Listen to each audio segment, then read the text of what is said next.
Hello you LARP watchers and welcome back to the channel. Something a little bit different again. I recently got to go to the What's Your Game LARP kit fair over in Gloucester. It wasn't too bad for us to get to. I'm based in London, so me and Neil popped over just for the day, met up with some old friends. Took my camera along and here's some of the footage. I do an interview in a moment with Craeftigan. We use some of his swords. These aren't theirs, they're just a mixture of bits and bobs that I found there. Some armour. This is a mixture of plastic, resin and metal stuff. I really like that breastplate. How nice is that, if you excuse my dodgy camera work. This one here I liked, but I just worried I'd cut myself up. So I'll pass myself over to me at the event now. Hello you LARP watchers. So I'm here at the Gloucester LARP fair. Yeah. What's Your Game kit fair, sorry. And I'm with Craeftigan. I've used one of their swords and we've used it in some of the other videos and we really liked it. But I'm now with the man who actually made that sword. And if we've done some little pictures of, hopefully it comes out, of some of the other swords and bits and bobs he's made. So we're just going to have a quick talk and look at how he got into it. So my name's Adam. I am Graham. I think we've met before at some Oh, things. probably have done, yeah, many times through the years, yes. How did you get into creating the weapons? How did I get into making the weapons? Well, I was a role player years and years ago, a poor student, and I started making for myself.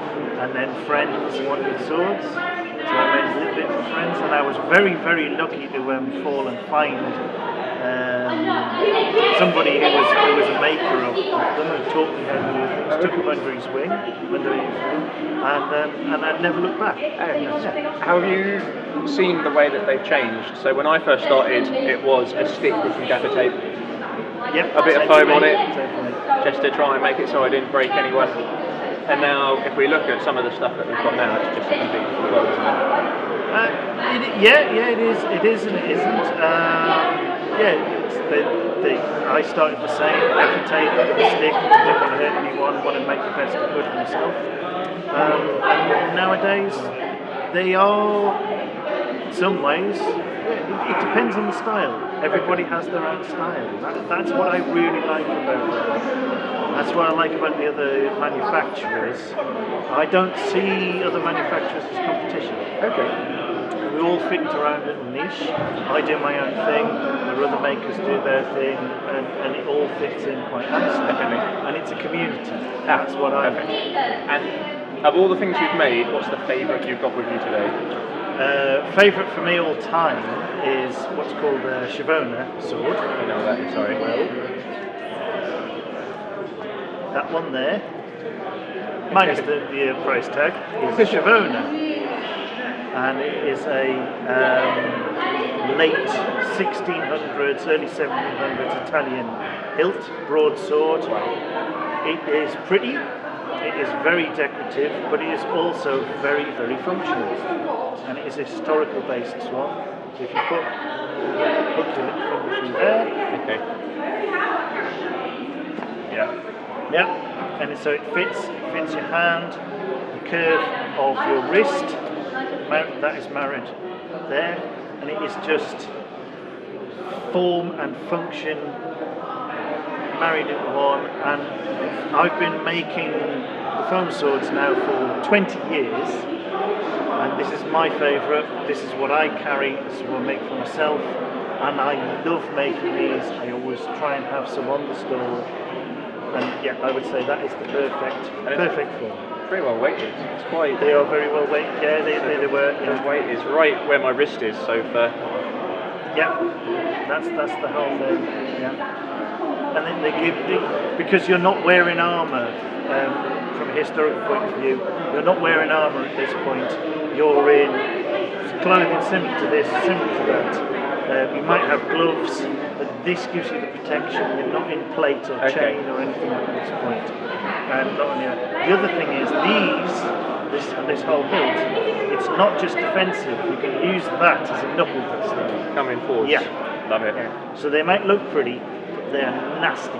It's a street fighting weapon. So do you base a lot of your swords on traditional designs, or? Yes. Okay. A lot of my stuff is historically based. Fantastic. I've absolutely adored history. I've adored swords and history of swords well before I started making these blades. that's kind of partly why I got into it, was just the love of it. And yeah, I've got a nice life. That's beautiful. Really. I like this a great you. deal. Right, well, thank you very much. Thanks for having us. Yeah, no problem. So I'll put a link underneath. You can check Okay. them out. We recommend these swords. We've used them. They're fantastic. I think in one of the training videos we use definitely one of yours. All right. And we talk about that. But again, thank you for meeting us. No problem. Thank you very much. Sorry for the sound quality of the event. I really need to invest in a handheld mic if I want to do some more interviews and bits and bobs like that. Here we can see the sword a bit closer up. It really is beautifully made. The weighting on it was fantastic. Just the quality of all of these pieces was really top notch. Different sorts of swords, an axe with a beautiful wood effect there, a slightly bigger axe, some daggers with leather sheaths and scabbards and different sort of hilt there. Now we're going to have an interview looking at some costume. Hello, you LARP watchers, and welcome back. I'm still at the What's Your Game kit fair in Gloucester, and I'm here with Caroline. Hello, welcome. And Caroline, as you can see from behind us, makes some beautiful dresses. Phenomenally nice, and the detail on them is absolutely exquisite. How did you get into making a costume? So I've met a few different people who are making dresses, and some came through like the theatre route, and some made them for themselves and realised they were quite good for it. How is it you got involved? When I was a kid, little kid, we had Cindy dolls, you know, Cindy and Barbie dolls, and my sister and I, we would make clothes for our dolls. So that's how I got the sewing skills. That young? Yeah, that young. Wow. I was probably about 6 or 7 when I started making dolls clothes. I got the sewing machine when I was 14. When I was 19, I was introduced to LARP. And it's like, look at all this fantastic stuff. I could do that. And you have customers, ladies come on the store, they look at stuff and go, I could do that. And I did it. Brilliant. As it goes, I had got married, I had become pregnant. It was a question of like, well, I want to stay at home and look after my children. Yeah. Do the traditional thing, hubby goes out to work, I'll stay at home and look after my children. And decided, right, well, whilst I'm at home looking after my children, I can make costume. And then I can have a stall. Brilliant. And that is basically what I do. I'll say it started off as a very small store and it just got bigger and bigger and bigger. Bit different. Do you make custom items? So if I had something I really wanted, I could come to you and say, I want a long jacket to do this and have fur. Yes, and then... that's what you want. Yes, I take commissions. I'm actually going home from this event to make a Norse tunic, 7 medieval bridesmaids dresses, Brilliant. a pair of trousers, breeches, and a Roman tunic. So it's really they're all varied. commissions. Yeah. I was like, if you can think of it up there, I can make it. Brilliant. And for the people watching back at home who have never made anything before and really want to get involved with it, what would be your advice for them if they're looking to make their very first item for themselves? Something simple-ish like a tunic? Buy a pattern. Yep. A simple pattern. Don't be afraid to cut the fabric. Don't be afraid to cut it. The first time I started doing it, and you've got this massive piece of fabric in front of you and thinking, if I cut this wrong, I'm going to like ruin it. So what? Buy another piece of fabric. I'll say, start with a simple pattern. From that, as you get more confident, you can alter the pattern, you can change the pattern.